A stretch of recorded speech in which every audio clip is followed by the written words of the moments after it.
Welcome to বাংলায় বিনিয়োগ YouTube channel. বন্ধুরা, আজকের ভিডিওতে আমরা এমন একটি শেয়ার নিয়ে আলোচনা করব যে শেয়ারটি বাজারে ব্যাপক আলোড়ন সৃষ্টি করেছে। হ্যাঁ বন্ধুরা, আইআরএফসি অর্থাৎ Indian railway finance corporation limited all টাইমে শেয়ারটি কিন্তু প্রায় 200% রিটার্ন দিয়েছে। বর্তমানে এক একটি শেয়ারের দাম 72 টাকার কাছাকাছি। তো বন্ধুরা, আগামী দিনে এই শেয়ারটির টার্গেট কেমন হতে পারে এবং লং টার্মের জন্য শেয়ারটি কেমন, আজকের ভিডিওতে আলোচনা করব। ভিডিওটি শুরু করার আগে ছোট্ট একটি রিকোয়েস্ট, আমাদের চ্যানেল থেকে শেয়ার বাজারের নিয়মিত আপডেট খবর পেতে এবং শেয়ার বাজার সম্পর্কে আরও জানতে অবশ্যই আমাদের চ্যানেলটিকে সাবস্ক্রাইব করুন। তো চলুন বন্ধুরা, শুরু করা যাক ভিডিও। যে কোনো শেয়ার কেনার আগে অবশ্যই কিন্তু আমাদের সেই শেয়ারটির টেকনিক্যাল চার্ট এবং কোম্পানিটির ফান্ডামেন্টাল দিক খুব ভালোভাবে যাচাই করে নেওয়া উচিত, যাতে আমাদের লসের সম্ভাবনাটা কম থাকে। যদি আমরা শেয়ারটির অ্যাডভান্স চার্ট দেখি তাহলে কিন্তু দেখব 72 টাকার কাছাকাছি শেয়ারটির কিন্তু একটি সাপোর্টিং লাইন রয়েছে, আর 75 টাকার কাছাকাছি শেয়ারটির কিন্তু একটি রেজিস্ট্যান্স লাইন রয়েছে। যদি এই রেজিস্ট্যান্সটি শেয়ারটি ভাঙতে পারে, খুব কম টাইমের মধ্যেই 80 টাকার কাছাকাছি পৌঁছে যেতে পারে, এবং এই রেজিস্ট্যান্সটি ভাঙলে শেয়ারটি কিন্তু খুব কম টাইমের মধ্যেই 95 টাকার কাছাকাছি পৌঁছে যেতে পারে, এবং এই রেজিস্ট্যান্সটি ভাঙলে শেয়ারটি কিন্তু আবার লম্বা র্যালি দেখাতে পারে। যদি আমরা কোম্পানিটির বিজনেস মডেল সম্পর্কে জানি তাহলে কিন্তু চমকে যাব। হ্যাঁ বন্ধুরা, কোম্পানিটি 1986 সালে প্রতিষ্ঠিত হয় এবং কোম্পানিটি কিন্তু ইন্ডিয়ান রেলওয়েসের সঙ্গে সরাসরি যুক্ত রয়েছে। তো বন্ধুরা, ইন্ডিয়ান রেলওয়েস যেভাবে এগিয়ে চলেছে এবং ফিউচার যা প্ল্যান রয়েছে তাতে কিন্তু বোঝাই যাচ্ছে এই কোম্পানিটি ফিউচারে কোন দিকে এগোতে পারে, এবং কোনো কোম্পানির যদি গ্রোথ হয় তাহলে কিন্তু সেই শেয়ারটির দামও বাড়বেই বাড়বে।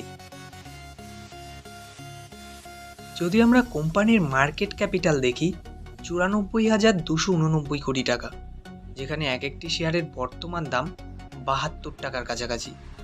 52 উইক্সে এক একটি শেয়ারের সর্বোচ্চ দাম 93 টাকার কাছাকাছি এবং সর্বনিম্ন দাম 24 টাকার কাছাকাছি।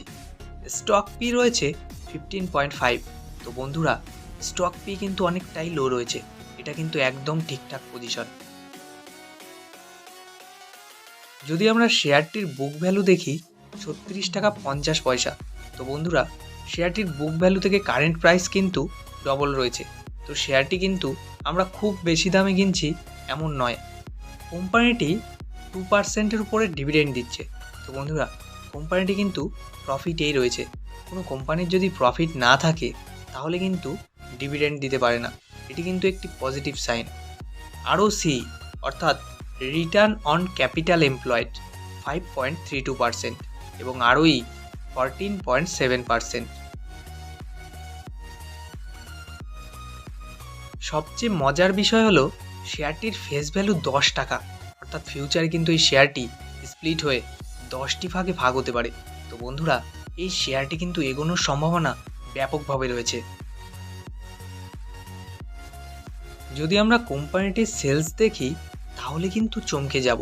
হ্যাঁ বন্ধুরা, জুন 2021 অনুযায়ী কোম্পানির সেলস 4,582 কোটি টাকা, যেখানে জুন 2022-এ 5,627 কোটি টাকা এবং মার্চ 2023-এ 6,236 কোটি টাকা, যেখানে জুন 2023-এ 6,679 কোটি টাকা, যেখানে সেপ্টেম্বর 2023-এ 6,767 কোটি টাকা।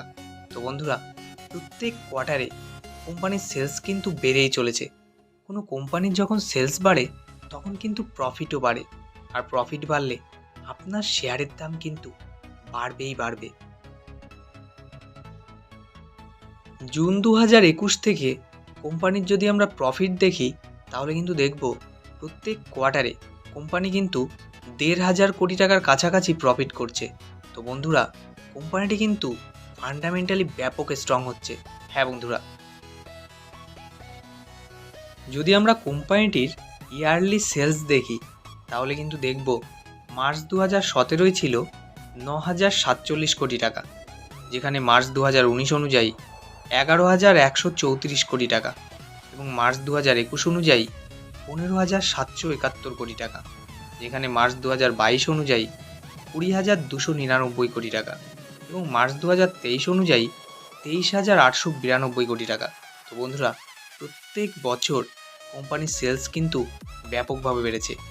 যদি আমরা কোম্পানিটির অপারেটিং প্রফিট দেখি, মার্চ 2017 ছিল 9,021 কোটি টাকা, যেখানে মার্চ 2019 অনুযায়ী 11,085 কোটি টাকা এবং মার্চ 2021 15,657 কোটি টাকা, যেখানে মার্চ 2022 20,177 কোটি টাকা এবং মার্চ 2023 23,758 কোটি টাকা।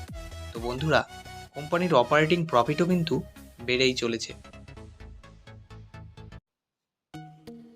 মার্চ 2018 অনুযায়ী কোম্পানির রিজার্ভ 7,402 কোটি টাকা, যেখানে মার্চ 2020 অনুযায়ী 18,419 কোটি টাকা এবং মার্চ 2022 অনুযায়ী 27,928 কোটি টাকা এবং মার্চ 2023 অনুযায়ী 32,402 কোটি টাকা, যেখানে সেপ্টেম্বর 2023 অনুযায়ী 34,615 কোটি টাকা এবং কোম্পানির বরোয়িং মার্চ 2018 ছিল 1,34,006 কোটি টাকা, যেখানে মার্চ 2020 অনুযায়ী 2,34,377 কোটি টাকা এবং মার্চ 2022 অনুযায়ী 3,88,440 কোটি টাকা, যেখানে সেপ্টেম্বর 2023 4,06,443 কোটি টাকা।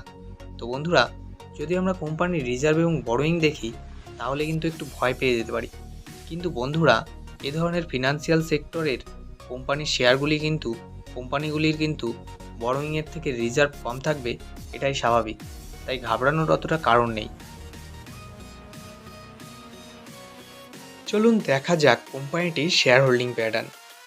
কোম্পানিটির শেয়ার প্রমোটারের কাছে রয়েছে 86.36%, যেখানে এফআইয়ের কাছে 1.14% এবং ডিআই এর কাছে 1.63%।